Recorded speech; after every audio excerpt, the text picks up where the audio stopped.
我本不是这个世界的人。2年前我穿越到这个世界，差点饿死，但是天无绝人之路，我觉醒了人生模拟系统。模拟结束后可以保留境界武器、人生智慧3选1，让我一出山就有80岁老者修行成就。但是这系统居然要充钱才能用，能用来充值的只有这个世界的货币。2年的时间，我已经充了8000多文钱，也就是8两多银子。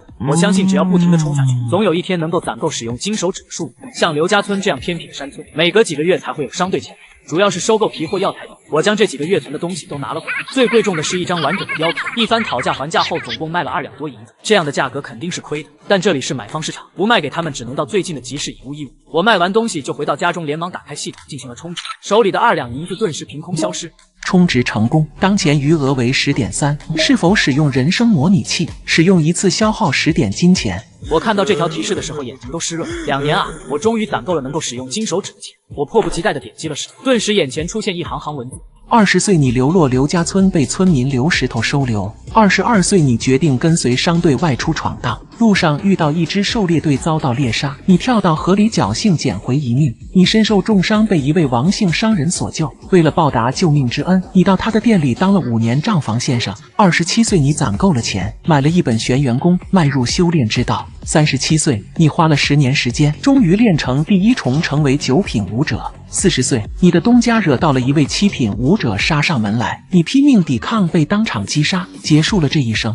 这就完了？我看完后有些无语。花了10几年才成为最低品的武者，我这资质简直差得令人发指。也就是说，没有金手指的话，我这一辈子也就这样了。我算不算是这届最差的穿越者？模拟结束，你可保留以下的其中一项：1、40岁时的武道境界；2、40岁时的武道经验；3、40岁时的人生智慧。我看到这里心头狂喜，也就是说，我可以马上拥有在模拟人生中40岁的境界，或者武道经验，或者人生智慧，3选1。我毫不犹豫地选择了武道境界。下一刻，我就感觉到体内一股热气流淌，脑海中自然而然地浮起一门功法口诀，正是玄元功第1层的法门。体内的真气如臂使举，仿佛练了10年一直接迈入9品武者的行列。这就成了！我有些不可思议地挥出一拳，只听砰的一声，拳头直接穿透了门框。我看着自己毫发无损的手和那个破洞，有些心潮澎湃。我知道从此刻开始，以往那些苦逼的日子一去不复返了，是时候离开刘家村了。这时外面走过来一个身材魁梧的人。鹿晗，没事吧？我刚才听到有什么声响，还以为你房子塌了。来人正是当初收留我的刘石头，我的房子也是他帮忙建的，就在他家旁边。没什么，我只是在练功。刘石头的目光落在那个破洞上，神色有些震惊。这是？难道你？我知道他想问什么，也不能不点不点。没错，我修炼出真气了。修炼出真气是入品的象征。刘石头被震得说不出话来。陆兄弟，突然外面来了一位中年人，正是买了我东西的那个行商。刘兄弟也在啊。我看到他有点意外。老高，找我有什么事吗？确实有件事想跟你商量一下。我们这一趟打算去王家沟，想雇你当个向导。一旁的刘石头听到王家沟这个名字，脸色微变。你怎么知道我是得去王家沟的路？你卖给我的那张貂皮，正是王家沟特有的紫貂。王家沟坐落在一处沼泽地，常年弥漫着毒物瘴气，还有许多毒虫出没。王家沟是一个凶险之地。陆兄弟若愿意当这个向导，我们愿出2两银子作为报酬。整个刘家村知道怎么去王家沟的，只有我跟他。这件事得加钱。你要多少？20两。不可能。我笑了笑，一拳打在了旁边的墙上。武者。老高看到这一幕，不由倒吸了一口凉气，看向我的眼神满是震惊。小的有眼不识泰山，冒犯了大人，万望恕罪。老高态度有些出乎我的意料之外，我展现出自己入品武者的实力，自然只是为了要价，没想到竟然把老高吓成这个样子。看来武者在这个世界地位不是一般的高。见我不出声，老高额头上都开始冒汗，赶紧扯下钱来。什么意思？紫貂皮的市价应当是30两，这里是20两，还差8两。等小的回去后一定补上。老高感觉手上一轻，心里也跟着一轻。20两够了，你也要挣一点。老高听到这句话，差点不敢相信自己的耳朵。多谢您大人有大量。好了，向导一事你们回去再商量一下。老高走后，刘石头很快也走了。我掂量了一下老高留下的钱袋，有些感慨。之前拼死拼活2年时间才挣到10两银子，现在只是展现一下武者的实力，别人就自动自觉的奉上20两银子，还生怕我不收，这反差未免太大了。我打开系统页面，直接充值。充值成功，当前余额24.5。是否使用人生模拟器？使用一次消耗20金钱。居然涨价了，足足涨了1倍。我有点肉疼的选择了是。20岁，你流落刘家村，被村民刘石头收留。22岁，你成了九品武者，决定跟商队外出闯荡。在王家沟遭遇一支狩猎队，遭到袭杀，你不是对手，逃遁而去。你回到刘家村，发现村庄被屠，所有村民无一幸免。你立誓报仇。出山后，你到了凤凰城，加入某个家族，成了护院，苦修10几年，未能突破8品，按捺不住报仇之念，找到当日的凶手之一，动手之时被其护卫所杀，终年37岁。这次模拟我的起点就是九品武者，遭遇也跟上一次完全不同，唯一相同的是又遭遇了那支狩猎队。他们竟把刘家村给屠了。这2年我一直住在村子里，跟这个村子有很深的感情。现在既然提前知道了，那我就绝不会让这样的悲剧发生。模拟结束，你可以保留以下的其中一项：1. 55岁时的武道境界；2. 55岁时的武道经验；3. 55岁时的人生智慧。这一次模拟，我的境界未能突破到8品，所以我选了第2项武道经验。做出选择后，我脑海中顿时多了无数知识和经验，拳法、违法、剑法。各种战斗技巧，这些都是我在这一次人生模拟中10几年苦修得来。现在的我才称得上是一位真正的九品武者，既有境界又有相应的实力。我本不是这个世界的人，2年前我穿越到这个世界，差点饿死，但是天无绝人之路，我觉醒了人生模拟系统。模拟结束后，可以保留境界5P、人生智慧3选1，让我一出山就有80岁好手修行实力。第2天我来到村口时，商队已经整装待发，老高看到我后连忙走过来。陆公子，我们昨天商量过了，若是您愿意陪同我们前往王家沟，愿奉上100两。只有一个小小的要求，若是碰到了什么危险，还望公子能照拂一二。我看着他们谦卑的样子，心中不免一阵感慨。想想昨天我只要20两，老高就差点跳了脚。两相对比，我也只是从普通猎人变成一名九品武者。这个世界的武者和普通人之间的差距太大了。我接过老高奉上的钱袋子，悄悄地进行了充值。充值成功，当前余额为104.5。是否使用人生模拟器？使用一次消耗20金钱。我没有犹豫，直接选择了是。22岁，你成了九品武者，决定跟商队外出闯荡。在王家沟遭遇一支狩猎队，遭到袭杀，你拼死杀了几人后被击杀当场，终年22岁。看到这次模拟的结果，我目光一凝。自己明明比上次要强得多，为什么上次能逃掉，这次反而被杀了？那支狩猎队到底是什么来头？模拟结束，你可以保留以下的其中一项：1. 22岁时的武道境界；2. 22岁时的武道经验；3. 22岁时的人生智慧。我想要弄清自己在模拟中是怎么死，没有犹豫，直接选择了3。我觉得选境界和经验都毫无意义，倒是这个人生智慧，我倒想看看是什么东西。下一刻，我的脑海中就凭空多出了一些记忆片段。我终于看到了那支狩猎队的样子，总共10几期，为首的是一个年轻人，其余人都是他的护卫和手下。你们到底是什么人？记住了，本公子姓柳。我们一行人走到一处山坳时，老高便提议停下来休息一下，我也趁机向老高打听了起来。老高，你可听说过柳家？在八郡，谁不知道柳家？就连郡守也要仰仗柳家才能坐稳位置。郡是这个世界的行政单位，州以下就是郡，8郡就相当于地级市。这个柳家无疑是土皇帝级别的存在。这柳家风评如何？这在下可不敢非议柳家。这有什么不敢说的？要不是那柳家欺行霸市，挤兑的我们这些小商人活不下去了，又何必跑到连山中来做着要命的买卖？在八郡，所有挣钱的生意都让柳家独占，他们还不满足，这几年对所有商贩都课以重税，听说还联合郡守将另外几个大户都安上罪名，抄家灭族。听着杨行商的话，我能看得出他对柳家很头饰。柳家凭什么这么霸道？当然是凭他们柳家的麒麟子，天骄榜第9的柳哲了。20岁的2品武者，迈入神通境是迟早的事。20岁的2品武者，我听后头皮有些发麻。现在我才9品而已，就算有金手指在手，以我的资质，不知道要模拟多少次才能到2品。一个郡的世家而已，就有这种级别的高手，这个世界果然不是一般的危险。天骄榜是什么榜单？几位行商看我连天骄榜都不知道，目光顿时有些古怪。老高反应快，连忙说道：天骄榜只列天下20岁以下，境界在2品以上的年轻强者，能上榜者皆是当代真正的天之骄子，日后成就无可限量。这么厉害，天下20岁以下的2品，柳哲排在了第9位，像我这样连上榜的资格都没有。要说我们八郡确实是人杰地灵，不但出了一个天骄榜第9，去年又出了一位红颜榜第13。说完，他主动解释道：红颜榜收录的都是天下绝色。这个不需要解释，我也能猜得出来。一旁的老杨说道：都说自古红颜多薄命，登上这红颜榜可不是什么好事。苏家要不是出了一位苏清芷，也不会被柳家盯上，被搞得家破人亡。按理说，嫁给柳哲这样的天骄也不算辱没了苏清芷，为何他不愿意，害得全家被杀？哼，柳哲早已经跟薛家定亲，给他10个胆子，也不敢再找别的女人。据说柳家是想将他献给某位大人物，各种手段软硬兼施。哪知那苏清直是个性子刚烈的，宁死不从。后来他人被苏家悄悄送出了巴郡，柳家恼羞成怒，竟将苏家上下杀了个精光，行事之酷烈，令人发指。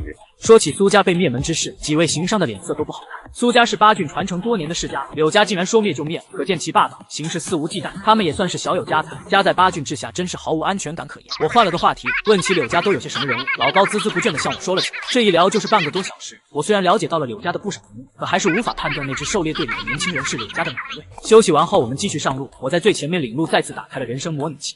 是否使用人生模拟器？使用一次消耗20金钱。没有涨价，总算有一个好消息。我直接确认是。22岁，你成了9品武者，决定跟商队外出闯荡。在路上你们迷路了，没有去成王家沟。2个月后，你跟随商队到了凤凰城，凭借出众的身手被盛家招揽，成了盛家的一名护卫。27岁，5年间在你数次指点下，盛家的商业版图得到扩张，你也得到盛家家主的看重。为了笼络你，传了你高阶功法赤阳功。30岁，你重回刘家村，发现村子在8年前就被人毁了，你立誓报仇。35岁，你终于突破了，成为了8品武者。36岁，盛家的生意引来了柳家的觊觎，盛家家主遭到袭杀，你战死当场，终年36岁。我看完这一次模拟后，脸色有些难看。就算我避开了柳家那家狩猎队，刘家村还是没能躲过被屠杀的命运。这是为什么？柳家为什么非要屠灭刘家村？关于刘家村为什么会被屠灭，我实在是想不通。模拟结束，你可以保留以下的其中一项：1. 36岁时的武道境界； 2. 36岁时的武道经验； 3. 36岁时的人生智慧。我深吸了一口气，不管怎么说，这次还是有收获的，最起码境界突破。我还能再进行3次模拟，希望能找出破局的办法。一直等到老高再次提议休息时，我找了个借口到附近找了一个无人的地方，打开系统选了选1。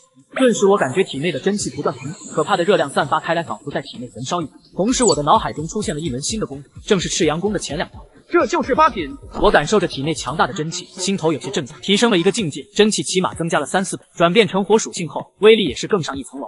2个境界之间差距竟然如此之大，那么2品武者修炼的又是比赤阳功还要高明的功法，实力会强到什么程度？我摇摇头，将这个念头抛出脑海，想起了当前的困境，不知道以我现在的实力能不能敌得过柳家那只狩猎队。我打开系统，想要再次进行模拟。1日之内只能进行2次模拟，今日次数已经用完，请明天再来。居然还有这样的限制，我有些无奈，只能等明天。回到商队的时候，几位行商都明显感觉到我有点不一样，但又说不上来哪里不一样，感觉我身上的压迫感让他们有些窒息。我本不是这个世界的人，2年前我穿越到这个世界，差点饿死，但是天无绝人之路，我觉醒了人生模拟系统。模拟结束后，可以保留境界、武技、人生智慧3选1，让我一出山就有80岁老者修行实力。当我回到商队的时候，气场直接惊呆了众人，任他们想象力再丰富也不会想到，就这么一会功夫，我已经突破了一个境界，成为了8品武者。柳家会派人进入这连山之中吗？柳家应该还看不上这点利润，对他们来说，进连山收益太低了。他们垄断了凤凰城的皮货和药材生意，山中的出产70%以上都落入柳家的手里，他们何必冒这样的风险？那么柳家的子弟会不会跑到连山来打猎？老高听我这么问，立即怔了一下。难道公子曾经遇到过柳家的人进山？我就随便问问。几位行商可不觉得我是随便问问，都有些忧心忡忡起来。柳家如果真的派人进山，对他们这些靠着收山货来挣钱的行商来说，绝不是什么好消息。夜晚，我趁着商队过夜的时候，连夜赶回了刘家村。谁？是我。陆小子，你不是已经走了吗？刘老头，我找你有事。这位老者正是刘家村村长，名叫刘老头。年轻的时候曾经在外闯荡，是村里最有见识的人，也是村里唯一识字。刘老头见我一脸严肃的样子，也察觉到什么。看样子是还不小。一伙贼人正向刘家村而来，这些人心狠手辣，你最好带着村民先撤离村子，到山里躲避一下。刘老头有些浑浊的老眼盯着我看了一眼，不知从哪拿出一个破锣，走到外面用力敲了敲。我本以为要说服他会非常困难，毕竟光凭我的一面之词就要将整个村子紧急撤离到山里，这种决定不是那么容易做出。没想到刘老头一句废话都没有，这样的信任让我很感动。快天亮的时候，我才回到商队过夜的地方。在商队准备出发的时候，我终于有时间打开系统。是否使用人生模拟器？使用一次消耗50金钱。又涨价了。这么说，使用模拟器的价格跟我的境界有关，境界越高，消耗的金钱也就越多。我深吸了一口气，点了是。22岁，你成为8品武者，跟随商队离开刘家村，在路上遭遇了一伙山贼，你出手解决掉他们，改道不再前往王家沟。1个月后，你前往凤凰城，得到县尊的赏识，成了他的长随。25岁，你回刘家村探望，发现村子已被夷为平地，村民在3年前都被杀光了。你立志要找到凶手，替他们报仇。30岁，你查知当年的凶手正是柳家子弟。1日，县尊宴请一位柳家的重要人物，他发现了你心中隐藏的杀意。4日，你被县尊毒杀，结束了这一生。看完这次模拟，我心头一沉。这一次我既没有去招惹那柳家的狩猎队，又提前让刘家村的村民进山屯，居然还是没能逃过一劫。为什么柳家的人非要对刘家村下毒手？如果可以的话，我真是不想招惹柳家这个庞然大物。可是现在看来，我根本就躲不过去。这么多次的模拟，每一次都是死在柳家人的手里，简直就是宿命般的死。模拟结束，你可以保留以下的其中一项：1、30岁时的武道境界；2、30岁时的武道经验；3、30岁时的人生智慧。我没有多做考虑，选择了2。只要境界没有提升，那么选武道经验自然是最划算。顿时我脑海中多了无数的武技、剑法、拳法、身法等等，至此我才算是真正拥有了8品武者的实力。看了一眼自己的余额，只剩下15两。也不知道以自己现在的实力能不能打得过柳家那支狩猎队，保险起见，还得多进行几次模拟。我正琢磨着开口向老高他们借钱时，突然感觉到有人靠近。什么人？别动手，我没有恶意。你是什么人？为何鬼鬼祟祟的？我是来给你们示警的。你说你是专程来示警的，是怎么回事？你们已经被过山峰盯上了，不想死的话就快逃吧，再迟你们都得死在这里。此话一出，所有人脸色都是大变，就连没出过刘家村的我都听过过山峰的名声。他们是连山以南一带的山贼，打家劫舍、抢劫过往商人，手段极其残酷，不但劫财还要杀人。不可能，过山峰向来在象郡一带活动，怎么会跑到八郡这边来？你们不信的话，大可留在这里等死，我可不想死在这里。站住！不说清楚就想走。过山峰2当家催命鬼。老高看见此人，一时间指下的亡魂皆冒。过山峰3个当家，大当家和3当家极少有人见过，但是2当家的长相却是人尽皆知。据说过山峰的3位当家都是入品的武者，他们这几个人绝不是这些穷凶极恶的匪徒的对手，更何况对方还有弓箭对着他们。难道今日就要死在这里了？老高脸色惨白，心中一片绝望。老子天不亮就起来，结果就这点东西，他奶奶的，这点东西也值得老子亲自跑一趟。2当家，咱们来到这边后2个月没开张了，蚊子再小也是肉。算了，就当是送给老大的成婚贺礼吧。那个叛徒怎么处置？敢背叛寨子，抓起来当重点天灯。那个少年本是一脸恐惧，听到催命鬼的话，反而激愤起来。我郑清家世清白，是被你们裹挟而来，我可不是山贼。我最喜欢你这样的硬骨头，待会我把你的骨头一根根敲碎，看你还能不能像现在这样硬。话未说完，催命鬼脸色一变，突然侧过头，一粒石子带着劲风擦着他的脸飞了过去，伴随着几道破空声，周边几名弓箭手血溅当场，哼都没哼一声便倒下。9名山贼还站着的，就只剩下催命鬼一人。老高等人先是震惊，随即就是狂喜。我竟然看走眼了，一个这么小的商队，竟然雇得起一位入品的武者，真是稀奇。报上名来，老子刀。你到底是什么人了？反派都是死于话多。老高等人看着地上的尸体，一个个都有些不可思议。鼎鼎大名的过山峰3当家就这样被人一刀杀了。我没有去看地上的尸体，穿越到这个世界后，我就已经做好了杀人的准备。可是这一天真的到来后，我心里还是有些难受。把尸体处理掉吧。还有，此次遇到了山匪，回去后得加钱。是。老高几人哪里敢说半个不字？今日要不是有我在，他们肯定都要死在这里，就算给多一些钱，也是心甘情愿。对了，象郡和8郡的官府都在悬赏过山峰，这3当家的赏金足有1000两，把他的人头割下来，找些石灰腌了，带回去领赏。1000两啊，能够进行20次模拟了。如果我把过山峰寨子里的匪徒都拿下，那就嘿嘿。我本不是这个世界的人，2年前我穿越到这个世界，差点饿死，但是天无绝人之路，我觉醒了人生模拟系统。模拟结束后，可以保留境界、武技、人生智慧3选1，让我一出山就有80岁好歹修行实力。解决掉催命鬼之后，我向张小海打听了过山峰匪徒的情况。下一刻，老高拿着半本书和1袋银两走。公子，这是从那些人身上搜出来的，总共30多两银子。还有，这本书是从催命鬼身上找到的。我将银两收起，然后拿起那半本书翻看了一眼，上面记载的是一门刀法，以我现在的目光来看，也觉得颇为高深。还有一些弓箭和兵器，该怎么处理？像这样的弓，一般市价多少钱？这是30弓，拿到黑市上最少也要50两衣服。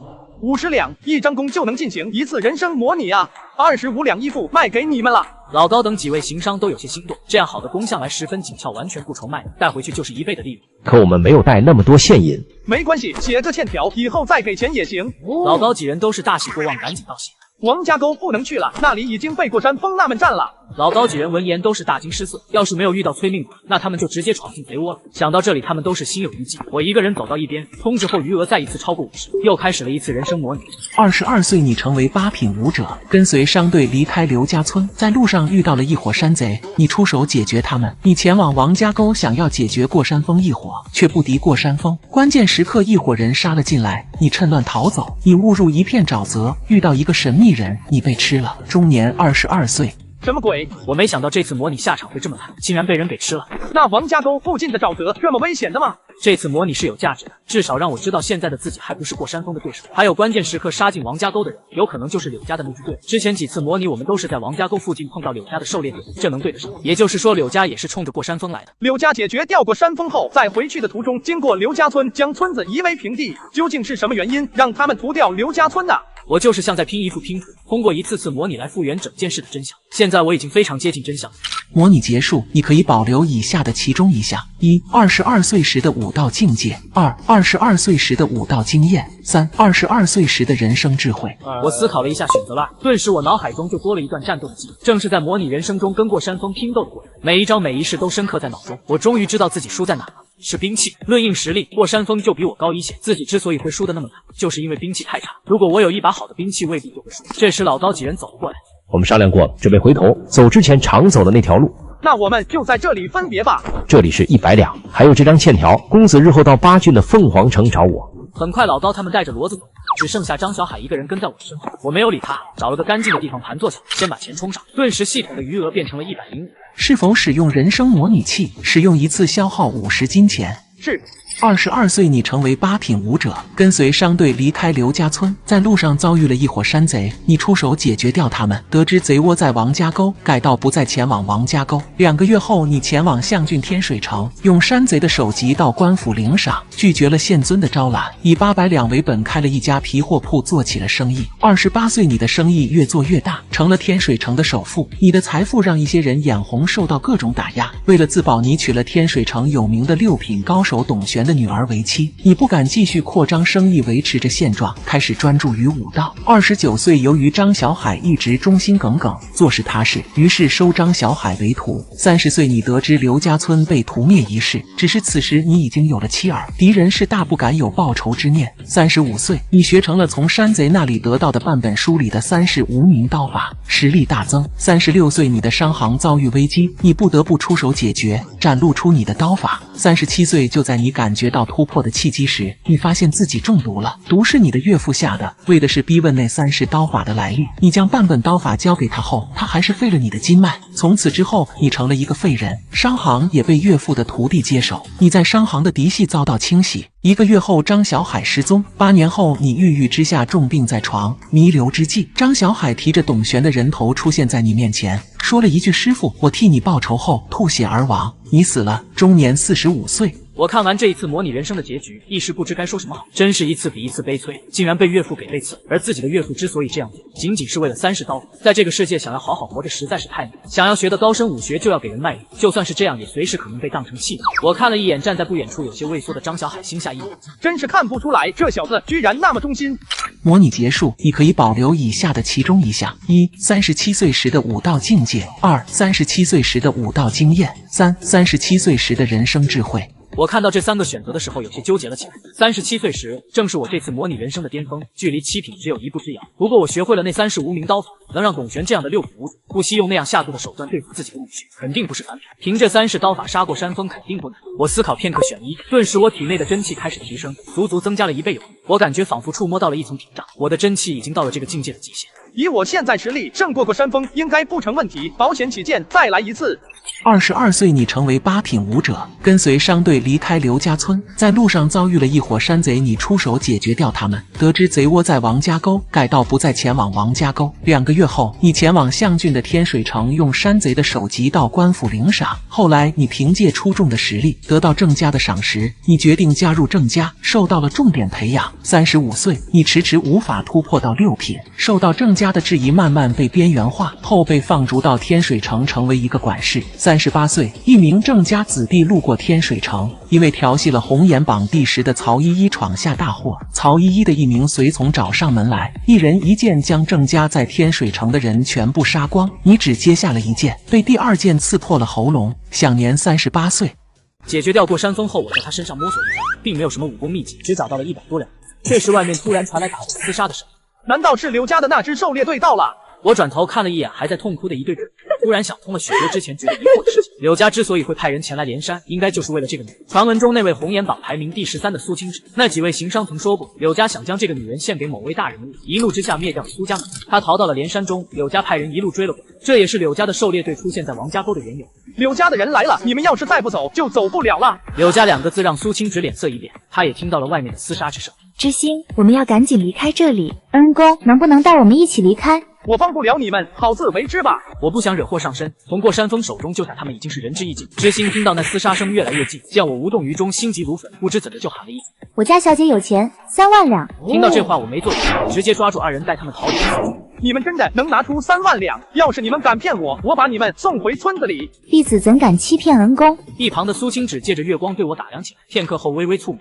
你为何知道那些是柳家的人？我见他完全搞不清楚状况，还用质问的姿态，顿时有些不耐烦。他们很快就会追出来，你没有多少时间了。苏清芷见我的态度毫不客气，心中一恼，哪怕是在柳家，表面上他们对他也是客客气气，不敢有丝毫轻慢。后来被掳入山寨，粗鲁不堪的过山峰在他面前也是规规矩矩，不敢对他有一丁点的无礼。知心知道自家小姐的脾性，连忙提醒：“小姐，要是我们被柳家的人抓住，就完了。”苏清芷想起父母的大仇，只能压下心中的不忿，转过身从贴身的衣物中取出一叠纸，交到知心的手里。知心又转腾到我的手里。恩公，这里是3万两银票。我接过银票，打开一看，总共7、8张，写着4通钱庄银票，数额从1万到几千不等，加起来正好是3万两。我尝试着打开系统，选择充值，没有任何反应。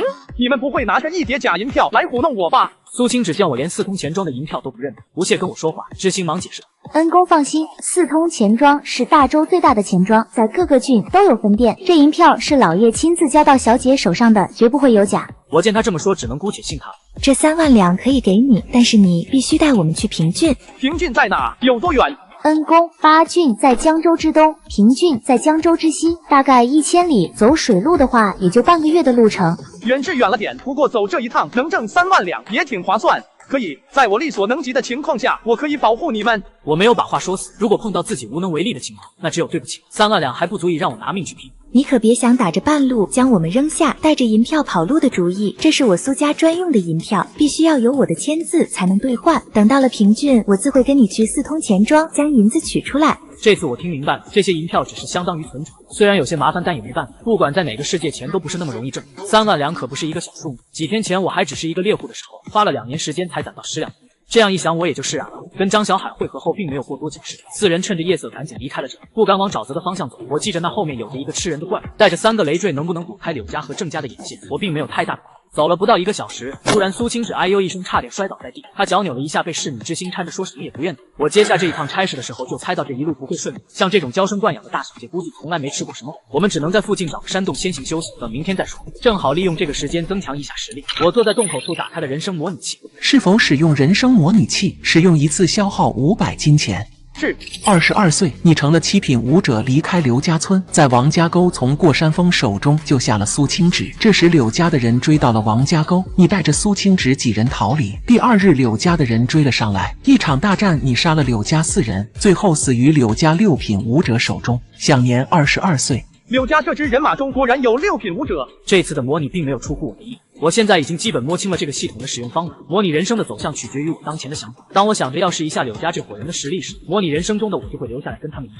模拟结束，你可以保留以下的其中一项：1、22岁时的武道境界；2、22岁时的武道经验；3、22岁时的人生智慧。我选择了第2项，顿时脑海中多了一场惨烈的厮杀的经历。柳家那位6品武者仅仅用了2剑，就破开我的防御，刺穿了我的心脏。好可怕的剑法！那2剑让我有一种绝望之感，仿佛不管怎么样都无法躲开最后那致命的一击。就在我苦思那2剑的破解之法时，小侍女有些哆嗦说：“恩公，这里太冷了，小姐的身子受不住的。我知道不远处有一个村子，我们可以去那里住一晚。”你说的村子在哪？往南走就能到了，那个村子叫刘家村。我转过头，死死地盯着这个小侍女。此刻我终于知道刘家村为什么几次3番都没逃过柳家的毒手，原来罪魁祸首竟然是这个小侍女。我之前想过很多可能，像刘家村有宝藏，或者隐藏着刘家的仇人之类的，怎么也没想到，仅仅是因为这对土狐想找个地方借宿，果然是红颜祸水，走到哪就会死人。到王家沟，王家沟的村民被土匪杀光了；进了土匪窝，土匪也被杀光了。到刘家村，连累的刘家村整村被俘。公，怎么了？你怎么知道那里有一个村子？我外公就是那个村子的村长，我小时候来过。她竟然是村长的外孙女。我记得村长说过，他只有一个女儿，嫁得很远，所以很少回来。没想到眼前这个小丫头就是村长的外孙女。那个村子挺远的，天亮之前未必能赶到那里。你家小姐现在这样，走不了这么远的路。既然知道郑杰在哪了，我自然不能把他们带到刘家村，把一村人给祸害了。可是小姐她，你们坐到我身边来。不要。苏青只被冻得牙齿咯咯作响，她就穿了一件单薄的衣服，在山峰下走了近1个小时，湿温严重，已经有点坚持不住。你想清楚了，你要是冻死在这里，家族的大仇可就没人替你报了。苏青只身体一僵，知心用力将她拽起来，走到我的身旁坐下。她终归没再挣扎，为了父母的大仇，她选择忍辱负重。把手给我。知心抓起小姐的手，放到我的手里，我将2个女人的手一起握住，并起赤阳功，顿时一股暖流涌入2人体内。苏青只那不情愿的表情突然变得惊讶了起来。我本不是这个世界的人，2年前我穿越到这个世界，差点饿死，但是天无绝人之路，我觉醒了人生模拟系统。模拟结束后，可以保留境界5G、人生智慧3选1，让我一出山就有80岁老者修行实力。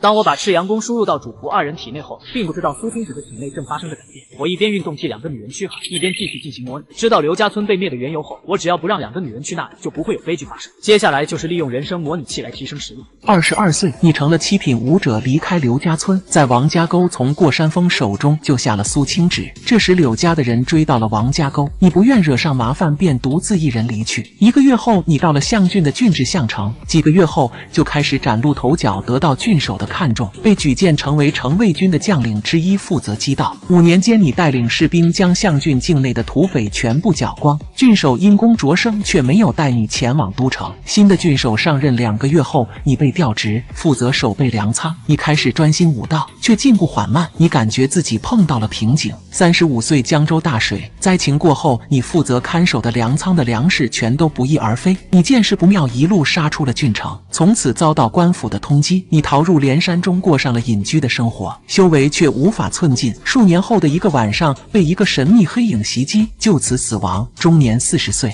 我看见这次模拟的结果，眼中闪过一丝忧虑。我最担心的事情发生了，那就是我的资质不高，到了一定的境界就会碰到天花板。只是没想到这一天会来得这么快。一定要突破到6品，不然的话根本无法抵抗柳家那位6品武者。系统继续模拟，连续几次的模拟，我始终无法突破到6品。终其原因还是因为柳家6品武者那2剑，给我心里留下了阴影。我现在已经到了7品的巅峰，再往前就是6品了。看来得改变思路了，完全靠狗成为武道强者是不可能了，眼下只能冒点险了。我深吸了一口气，开启了新的模拟。22岁，你成了7品武者，离开刘家村，在王家沟救了苏家的苏青芷，答应护送他前往平郡。第2日，柳家人追踪而来，你一人一刀，转眼间便斩杀10人。柳家6品武者当即出手，10招后你的胸口被刺中一剑，关键时刻避开了致命的要害，反手一刀斩伤对方。这一刻，你终于破开心魔，迈入6品境界。可惜你受伤太重，依旧不是对方的对手。5招后被一剑刺穿眉心，终年22岁。终于6品了，我深深的松了一口气，这一次算是置之死地而后生。以7品的实力面对那位给我留下心理阴影的柳家6品武者，这跟送死没有区别。要是没能突破的话，就白白浪费了一次模拟的机会。模拟结束，你可以保留以下的其中一项：1、22岁时的武道境界；2、22岁时的武道经验；3、22岁时的人生智慧。我选1。顿时我体内的真气轰然炸开，仿佛燃烧起来一般，将诸多窍穴一一冲开。正熟睡中的小侍女感觉手心一烫，惊醒过来，下意识地缩回了手。她刚才感觉像是握在一块烧红的铁块上，等睁开一看却没什么异常，自家小姐的手还跟恩公的手握在一起。此时的我却察觉出了异常，我的真气竟然透过苏青芷的手涌入了她的体内，随后她体内便有一道清凉的气息反流回来，凉丝丝的感觉异常舒服。我虽然不知道这股清凉的气息是什么，但是我现在的武道经验无比丰富，直觉告诉我这是一件好事。赤阳功虽然威力极大，但是也有着极大的缺陷。这门功法修炼出来的是极阳真气，境界越高对身体的损害也越大，特别是到了上3品时就有自焚之祸。我本来来打算等到6品以后再来解决这个隐患，没想到苏青芷的体质竟能起到阴阳调和的作用。这时苏青芷睁开了眼睛，正好跟我的目光撞到一起。她想到自己的手被握了一个晚上，顿时羞怒交加，人一下子弹开指着我就要开骂。一旁的小侍女见势不妙，连忙把苏青芷拉出了山洞。见二人离开，我再次打开系统，就看见一条提示余额不足的提示。我现在还剩800多两，应该是突破到6品后，人生模拟的价格又涨了，这下可麻烦了。以我现在的实力，对上那个柳家的6品，根本没有十足的把握，还是撤吧。就在我要打退堂鼓时，突然想起杀了过山峰后在他身上搜出的100多人，我赶紧将那些银子拿出来进行了充值。充值成功，当前余额1001。是否使用人生模拟器？使用一次消耗1000金钱。是。22岁，你已经是6品武者。离开刘家村后，在王家沟救下了苏青芷，将她带离村子后，你不愿与柳家为敌。次日一早，带着刘小海悄然离开。1个月后，你抵达项城，凭借6品的实力受到瞩目，各方势力纷纷递来橄榄枝。你考虑过后，决定接受郡守的招揽，被举荐成为了城卫军的副统领。你得到了赤阳宫的第4层功法，学到了军中流传的血杀刀法。你醉心于武道4处找同境界的武者切磋，败多胜少，你武痴的名声开始传扬开来。30岁，郡守调任，打算带你一同离开象郡。离开象郡的前夜，同僚为你设宴，宴席间苏青芷突然闯入，一剑将你斩杀当场。终年30岁。什么鬼？我竟然被苏青芷给杀了！这次模拟的死法让我非常意外，死的时候我是30岁，也就是8年后。现在的苏青芷一点武功都不会，8年后就有一剑将我杀掉的实力，他的实力起码是5品。是个人的资质都能碾压我吗？还有就是我跟苏青芷无冤无仇，甚至还从过山峰那里救了他，他为什么要杀我？难道就因为我在刘家追上来之前丢下他跑了，所以他把自己给恨上了？模拟结束，你可以保留以下的其中一项：1、30岁时的武道境界；2、30岁时的武道经验；3、30岁时的人生智慧。这次没有突破，我直接选择了武道经验。下一刻，我脑海中顿时多了几门厉害的刀法，还有10几场跟不同的6品武者交手的经验。这时我听到附近有一些动静，应该是柳家的人追来了。在这种关键时刻，我没有动，极力消化着这些涌入来的记忆和经验。我要以最好的状态来迎战柳家那位6人。另一边，小侍女搀着苏青芷走到附近一条小河前。小姐，昨晚那是情势所逼，你不必放在心上。苏青芷还没说话，旁边突然插进来一个声音：苏大小姐，总算是找到你了，我家公子有请。就在我极力消化着那些涌入来的武道经验时，柳家的人已经找到了山洞外的苏青芷2人。苏大小姐，总算是找到你了，我家公子有请。知心第一时间将苏青芷护在身后。小姐，快走！知心刚喊完，后面又传来一个声音：不用白费力气了，你们跑不掉的。你们别过来！这时一阵马蹄声响起，几匹马出现在他们面前。为首的年轻公子哥看见他们，眼睛就是一亮。红颜榜第13的冰肌玉骨，果然是人间绝色。苏青芷神情冰冷，眼中透出刻骨的仇恨，声音仿佛从齿缝间起。柳家3公子柳诺，苏姑娘居然也知道在下的名字，真是荣幸了。你们柳家想将我送给五皇子，难道就不怕有一日我得宠了，让五皇子灭掉你们柳家吗？只要我二哥在一天，就无人动得了我柳家，哪怕五皇子未来当上了皇帝，也不例外。苏青芷沉默了。柳家2公子柳哲20岁的2品强者，天骄岛弟子，师傅是神通境强者天下10剑之一的东海剑圣，有人会为了他与这样的人物为敌吗？苏青芷想到这里，脑海中却突然闪过一个你说这么多就是为了拖延时间吧？想提醒那位将你从过山峰手里救出来的7品武者，可惜啊，这么长时间了他都没有出现，你猜他去哪了？会不会是一个人跑了？苏青芷听到他的话，脸色瞬间变得煞白。你还要等吗？我劝你还是死了这条心吧。在这江州之内，哪怕是林家，也绝不会为了你与我柳家为敌。柳诺的声音像是一阵阴风，将苏青芷的心一点点拉入无底深渊。这时2声破空声响起，拦在他们前后的2名黑色劲装男子一头栽倒在地。一道并不十分高大的身影出现在苏青芷的眼前，那个熟悉的不知客气为何物的声音传入。站远一点！这一刻，他的心被这道身影给填满。柳诺刚放言，在整个江州没有人敢管柳家的闲事，就有2名手下被杀，脸上的笑容瞬间凝固。不知死活的东西，杀了他！柳诺心中杀意沸腾，身后几名手下顷刻间就向着我杀来。我提刀冲去，几个快速的翻缩之后，只见一道血花溅起，柳家几名手下纷纷倒地，浓浓的血腥味冲过来，差点将苏青芷熏吐。他从未见过如此快的刀法，杀起人来如此干脆利落，手起刀落就杀了几人，这给他带来了巨大的冲击。血杀刀法，柳诺身边的中年男人一眼认出我所用的刀法，眼中多了几分凝重。你是军中之人？见柳诺满脸疑惑，低声解释道：这血杀刀法向来在军中流传，只有校级军官才能得以传授。要么此人是军中之人，要么就是出自军门世家，绝不是普通的猎户。军队中人向来不好招惹，一不小心很可能会惹来军中那几位杀手。我见2人在一旁窃窃私语，淡淡怎么怕了？巴郡柳家柳诺，不知阁下怎么称呼？鹿晗，不知是云州陆家还是神都陆家？天下间最著名的2个陆家，一在云州，一在神都。云州陆家传承千年，是第一流的世家；神都陆家与云州陆家有着千丝万缕的关系，是大周开国功臣之一，世袭武安。不管哪一个，都是柳家不敢轻易得罪的。这2个女人，我要带走。柳诺盯着我看了一会，摇头。那可不行，他是五皇子要的人，那就是没得谈了。阁下何必为了一个女人与我柳家还有五皇子为敌？天下间女人多的是，阁下莫要自误。出手吧！我也懒得再说了，天下女人多的是，但是肯拿出3万两给我的，应该不会有第二个。一旁的苏青只听到柳诺提到五皇子时，眼睛死死盯着我，却见我脸上没有一丝犹豫，一句出手让他鼻头一热，眼前模糊了起来。童书交给你了。中年人迈步走出，手中长剑出鞘。张童，请教阁下的血杀刀法。我感应到对方身上那股熟悉的气息，就知道此人正是曾经给自己留下心理阴影的6品武者。在上次的模拟人生中，我虽然解开了心魔，突破到6品境界，但还是没能赢过此人。刚才我经历了一次模拟人生，得到了近10年的苦修，学到了血杀刀法这样威力强大的刀法，终于有了与之一战的把握。住手！就在战斗一触即发之际，苏青只走出来。柳诺，我跟你走，小姐。这句话出乎了所有人的意料。凛凛寒风中，苏青只柔弱的身体挺立着。这是我苏家的事，跟旁人无关。苏姑娘能想通，自然是再好不过。小侍女之心看着自家小姐，已经哭得稀里哗啦。苏青只知道，为了她死的人实在是太多。她的父母，整个家族都是因她而死，她不愿意再有人为她而死。她的祸事要由自己承担，她的大仇也要由自己来还。陆大哥，你的恩德我来世。杀！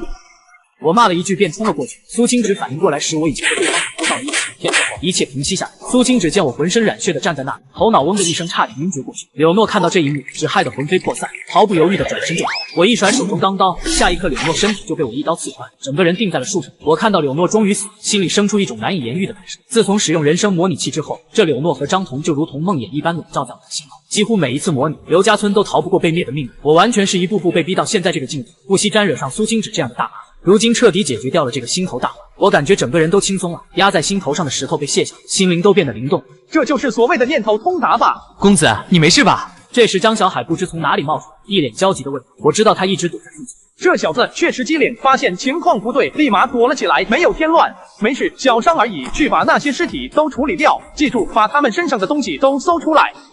解决掉柳家那支狩猎队后，我从他们身上搜出了1000多两的线米，将1000两充值到系统后，便带上所有马匹和兵器朝巴郡相反的方向走去。在行进的途中，我又进行了一次模拟。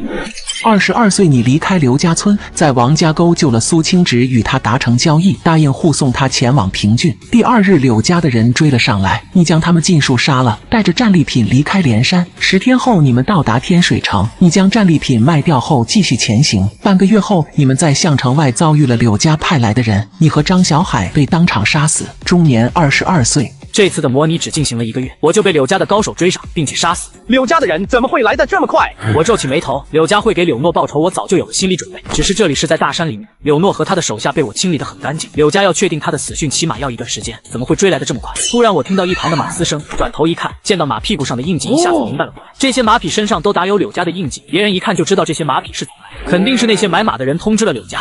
模拟结束，你可以保留以下的其中一项：1、22岁时的武道境界；2、22岁时的武道经验；3、22岁时的人生智慧。这次我选的武道经验，我想知道柳家派来的杀手到底是什么样的实力。随即一段战斗经历就在脑海，战斗的过程极其快，我只撑到了第3招就被人给分开。根据模拟中的战斗经验，我可以断定对方的实力远超6品，起码也是5品的修为，4品也不是不可能。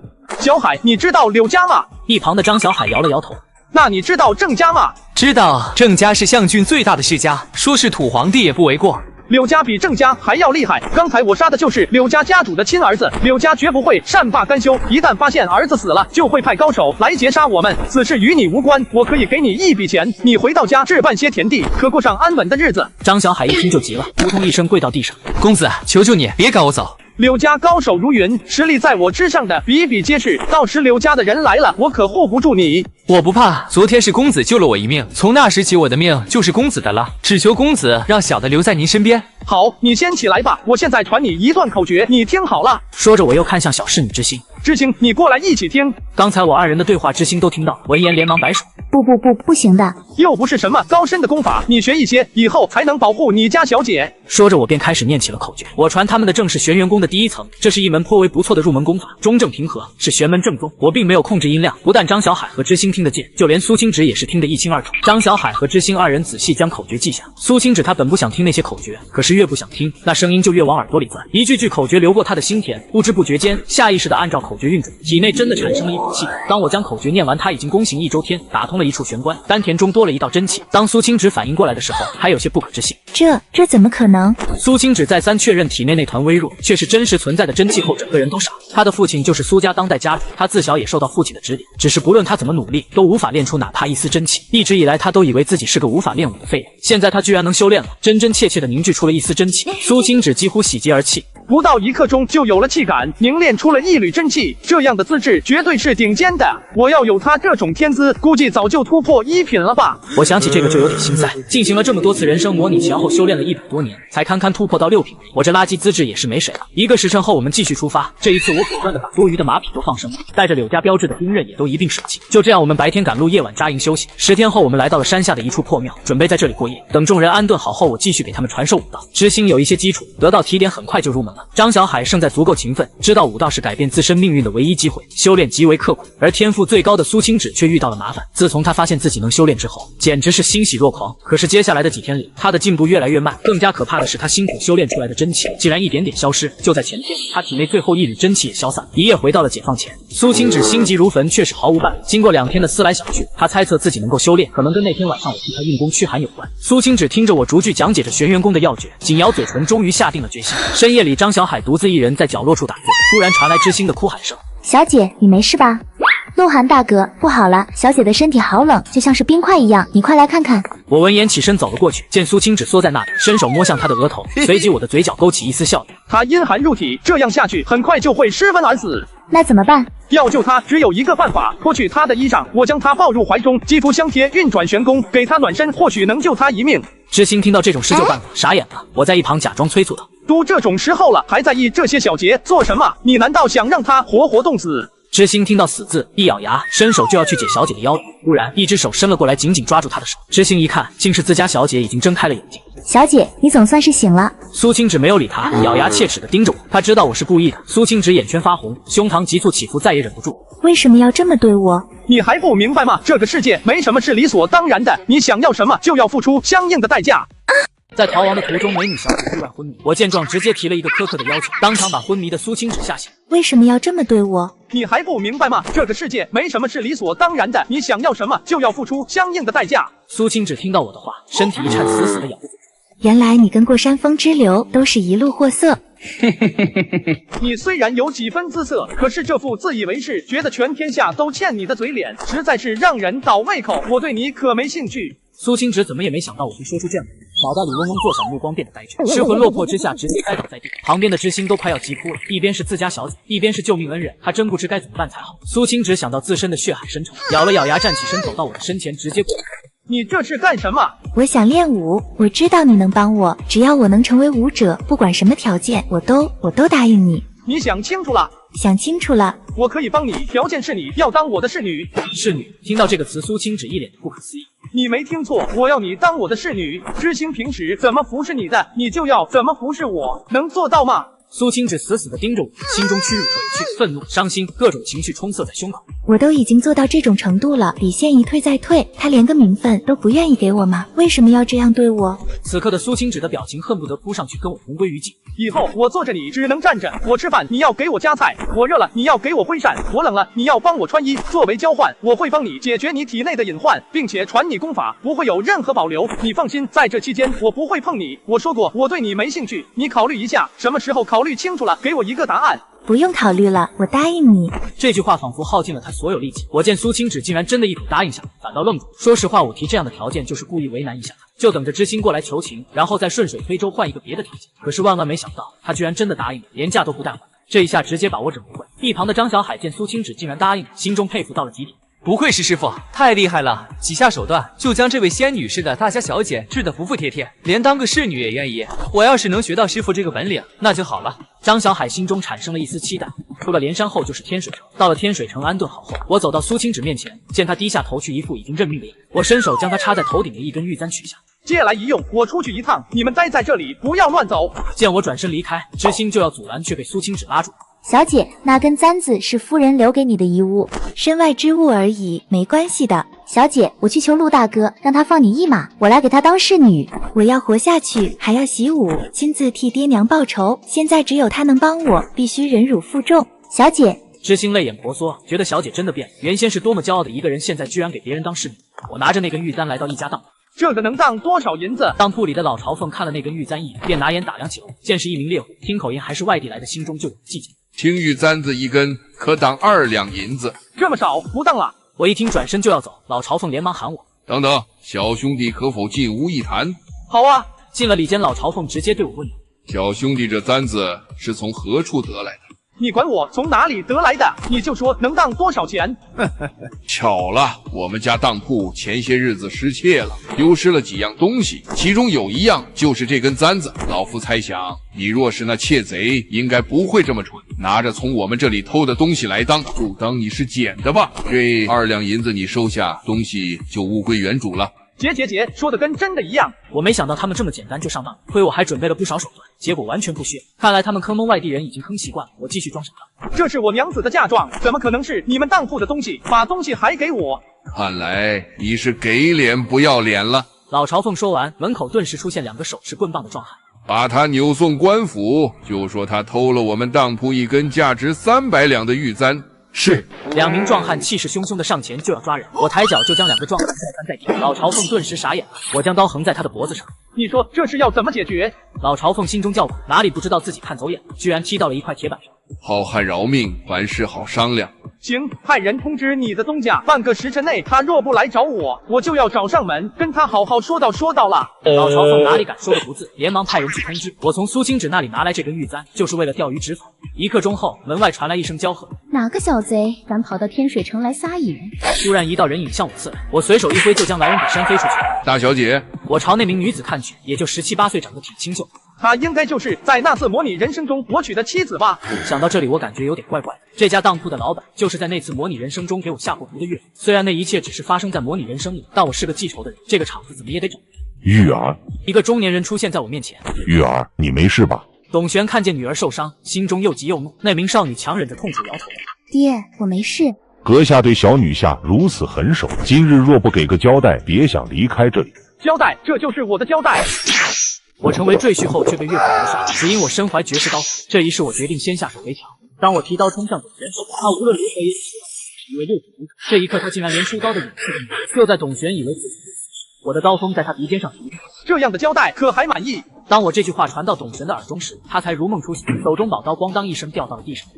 小的冒犯了公子，罪该万死，多谢公子的不杀之恩。董璇的反应生动地诠释了这个世界的本质：强者为尊。刚才还杀气腾腾、气势汹汹的董璇，一朝败北后就跪在我面前，极尽卑微。现在该你给我一个交代了。公子请示下。我拿1根玉簪来贵店，想要典当，你的人就诬陷我偷了你们东西，想要吞下我的东西，这是怎么算？董璇听完后抬起头，恶狠狠地盯着那名朝奉，恨不得当场剥了他的皮。他怎么也没想到这场祸事竟是手下招惹。在下管教不严，才会发生了这种事，必然会给公子一个交代。说说看，你打算给我什么样的交代？请公子明示。1万2现银，今天之内搬到我面前，此事我可以当作没有发生。时间太紧了，一下凑不到那么多现银，这里是4000两的银票，您先收下。晚些时候我定将剩余银两给您送过去。好，我也没有为难他，收了银票就先离开。门外一老一少全程目睹了这一战。好厉害，这是什么刀法？老者眼中也有些惊异。这一刀如羚羊挂角，无迹可寻。此子已经窥得刀道的门槛。这小小的天水城中竟有此等人物，只要不中途夭折，10年内说不定乾隆榜上就有他的一席之地。少年没想到老者对那名青年的评价如此之高。乾隆榜只有30岁以下的武者才能上榜，总共20个名额，能上榜的都是全天下最出众的年轻俊彦。少年有些不服气，想要登上乾隆榜，没有3品的修为，那是想都别想。他才6品的修为，距离3品还差得远。以他的年纪能将刀法练到这种程度，乃是练刀的奇才。此等天资若修为精进，入榜自是水到渠成。前辈可看得出他的来历。观其刀法，似是脱胎于军中的刀法，但其根基却是武家的路数。他将两者融合在一起，创出了独属于自身的刀道。难道他是武家的传人？未必。当年武家被灭，功法也随之散落入江湖中，得到武家刀法之人不在少数。听完老者的话，少年陷入了沉思。回到客栈后，我将2箱银子充进了系统内。充值成功，当前余额8217.4。8000多两足够进行8次模拟，运气好的话，说不定能凭借这个突破到5品，到时应付柳家派来的杀手就有十足的把握了。想到这里，我再次打开系统进行模拟。22岁，你已经是6品武者。离开刘家村后，在王家沟救下了苏清芷。次日，柳家的人追了上来，你将他们尽数杀光。10天后，你抵达天水城，你设计敲诈董玄，得12000两。你一刀击败董玄的一幕被林家子弟林子睿看见，当夜他前来客栈，想拉拢你加入林家，你拒绝了。5日后，你在路上遭遇一名剑客，出言向你挑战，3招后将你击杀当场，终年22岁。这次竟然死的比上次模拟还要快，这剑客又是哪里冒出来的？我原本以为到了6品后就有了一些自保之力，谁知还是被人乱杀。上一次是柳家派来的人，这一次的剑客又是谁派来的？不会是那个林子睿吧？想到这次模拟唯一的变量就是林家的林子睿要招揽自己，被自己拒绝。这世家子弟一个个都有毒吧？拒绝他的招揽就要杀人，这个林子睿的心胸这么狭窄的吗？我仔细回想了一下，当时在当铺里一刀击败董玄的时候，门口确实有2个人，一老一少，都是气度不凡。那个小的应该就是林子睿。这次模拟结束之后，我选择了人生智慧，很快我的脑海中就多了一段记忆，正是林子睿前来招揽我时的场景，还有我被那名剑客杀死时的画面。以后要离这些世家公子们远一点，这个世界真是太危险了。我没有急着进行第2次模拟，而是把苏清芷喊了进来。清芷，你对江州的林家有了解吗？林家是江州1等1的世家，天下10姓之一的林家的分支，其家主是1品强者，位列1品榜第15。苏清芷将自己所知道的关于林家的一切都说了出来。了解到林家的情况后，我便让苏清芷离开。苏清芷却站在那里没动，抬起头看着我，眼神中多了几分锋芒。你要我做的我已经做到了，现在到你了。好，你坐到床上来。苏清芷没有任何犹豫，直接盘坐到我的对面，把手伸出来。苏清芷一言伸出手，任由我握着。下一刻，她就感觉到一股温暖的气息涌入体内，那股郁结在经脉的那股寒气，瞬间冰消融解，那股暖洋洋的气息仿佛要将它融化一般。他果然是3品。苏清芷心中一直有一个猜想，他的父亲曾为他延请名医，那位名医说过，要解决他的问题，唯有3品以上的强者，用真元强行化解他经脉中的寒气。这也是苏清芷考虑一夜后态度发生巨大转变的根本原因。若我是3品强者，那他就有希望报仇。宫刑几个周天后，我收工而起。行了，今天就到这里。苏清芷睁开眼睛，眼中闪动着激动的光芒。此刻，她再次凝练出了第1缕真气，失而复得，让她喜极而泣。等苏清芷离开后，我又开始了新一轮的模拟。22岁，你已经是6品武者。离开刘家村后，在王家沟救下苏清芷。次日，柳家的人追了上来，你将他们尽数杀光。10天后，你抵达天水城，你设计敲诈董玄，得12000两。当天夜里，林家的林子睿前来客栈，想拉拢你加入林家，你同意了，但是提出了一个要求，要送人去平郡。他同意了，借助林家的关系，1个月后，你将苏清芷送到了平郡，他也信守诺言，带你去钱庄兑换了3万两的银票。这1个月，你借助苏清芷体内的阴气，将赤阳真气化为纯阳，功力更上一层楼。前往林家后，得到林子睿的看重，时常与你切磋，你接触到不少高深的刀法。1年后，林子睿突破到5品，实力远超于你，对你失去了兴趣。3年后，你迟迟未能突破到5品，林家对你失去了耐性，将你发配到象郡当一名管事。27岁，就在你大婚的当日，数年没有消息的苏清芷不请自来，当众将你打伤并且掳走。到了城外一处无人的林子里，他让你当他的侍从，以此来清洗当年你逼他当你的侍女之耻。你实力不如人，只能假意答应。苏清芷将你带离象郡，半个月后，你们在路上遇到了杀手，你才知道柳家已经查明5年前柳诺之死的真相，派人来杀你。你与苏清芷一路携手应敌，先后受了重伤，最终你们逃入连山深处，到了王家沟，被柳家的高手追上，突然一只怪物出现，将你们尽数杀光。你死了，终年27岁。这苏清芷居然在5年之后逼我做他的侍从，